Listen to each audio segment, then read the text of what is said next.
CarsAddiction.com. I'm Ryan. So while we wait for some parts to arrive for our Toyota Hilux project, I'd like to talk to you about the dark ages. No, those are dark ages. The dark ages on cars in the early 2000s.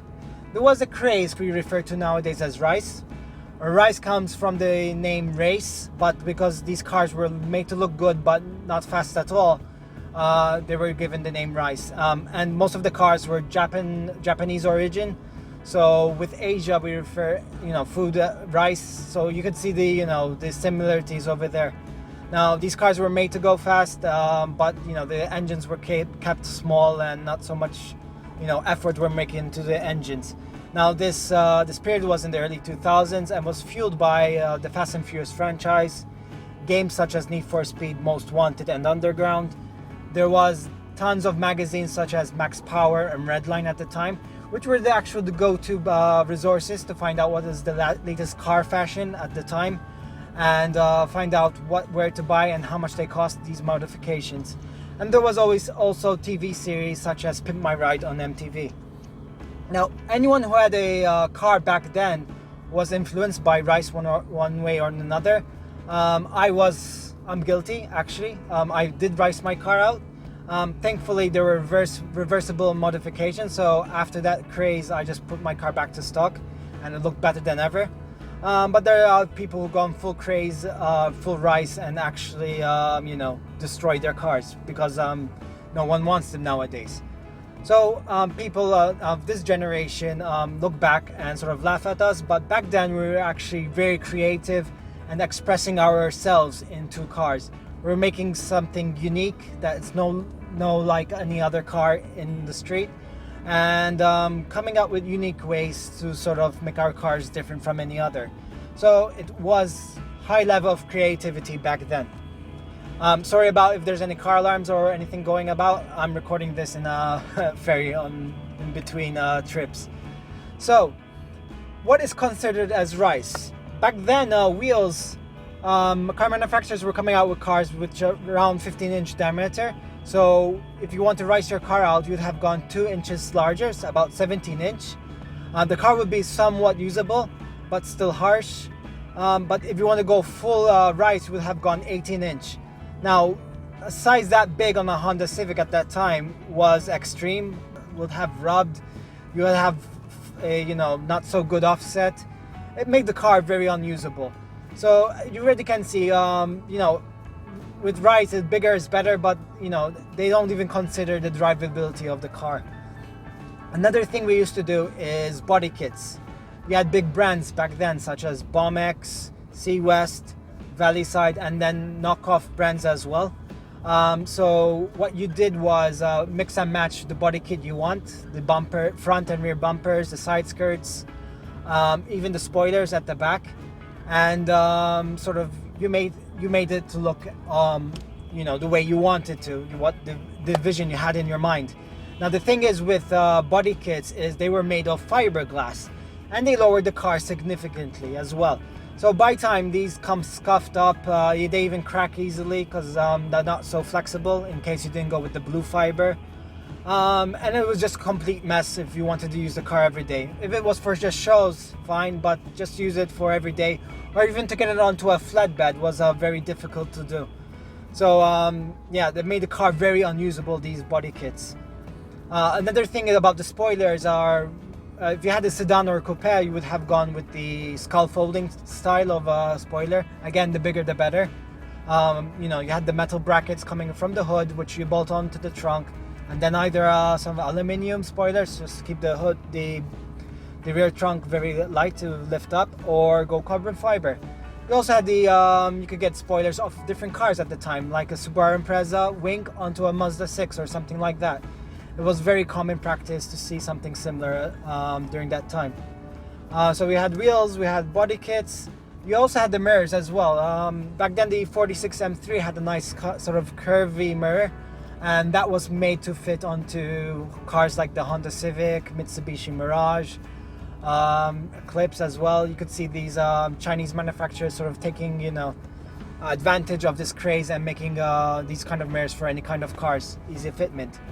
Then we have what we call the lights.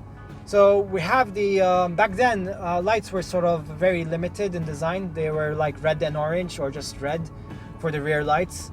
Lexus at the time came out with these clear lights, these new look, and that just exploded sort of. So we have for the same car, for the same Honda Civics, example for the 5th gen, we see different style of Lexus lights. So not every same car looks the same. So everyone was going for a different kind of look. The round one, the squarish one, whatnot, the completely clear out one. We used to have the side indicators used to be sort of, orange or amber. They used to clear them out. And then it comes to the front lights. Now this is where it gets interesting. So not everything during this period was sort of funny or crazy to look at. The front lights is what paved the lights we see today. Now back then the lights pattern were like you couldn't see through them. There were like a lot of horizontal or vertical lines through them, and this is where we start seeing crystallized sort of lights, or completely blackout lights, which we see in actually manufactured cars today, or even the projector lights as well. So not everything bad about Rise and the headlights is one good thing that came out of it. Another good thing that came out of that time is televisions in cars. So back then we used to have the standard single or double din units, and you used to buy TVs that sort of come out and fold up, flip up, or use the whole double din and put a fixed TV, which was nice. Then later on they evolved with the touch screens and multimedia units. You could even connect auxiliary unit into it and hook up your PlayStation 2 at the time and be able to play PlayStation 2 into your car. I'm guilty of this. I had PlayStation 2 in my car and used to play Gran Turismo while waiting for the ferry, like I'm doing right now. So that's actually a good thing, because nowadays the cars have full multimedia entertainment system and they're much more advanced. But back then, this is where it all started, because no manufacturers were providing TVs in the cars. Now, as everything Rise, they went overboard. They put TV screens in the back headrest is not that bad, but you could see them in the trunk or even the engine bay at some times, which is a bit too much. Again, with the same term, this term is called actually ICE. I don't know why it means, why they call it ICE, but back then we used to call it ICE, where it refers to the sound and visual thing of your car. So sound, again, the more subwoofers you have, the better it is. The more watts your speakers have, the better it is as well. And we used to go with aftermarket units. Again, back then they used to be simple to fix into one because they're all standard. So you could go Pioneer, Kenwood, Alpine, JVC, Blackpunkt, and so on. Used to update your stereo to something more sort of powerful to upgrade your speakers. Now, if you're gonna go with a big speaker, it might not fit the unit that you have into your car, the default space holder. So you see some people doing customized fiberglass units and some nice graffiti on them to make them look cool. Another thing to rise your car was these rising stripes. You could go with the plain ones that don't look that bad, and you could still see some people applying them today. Then you could go for the full tribal look, which is too much in my opinion. Then you could have people doing the sort of manga look. They have like a cartoon or something. You can see this in the Fast and Furious as well. They basically you could either buy it as a sticker or have someone paint it on your car. And that's a lot of people went down that route because they have something envisioned in their head and they want it on their car. So we did talk about body kit, lights, interior. If you had money after all those modifications, you then turn into the engine-based stuff.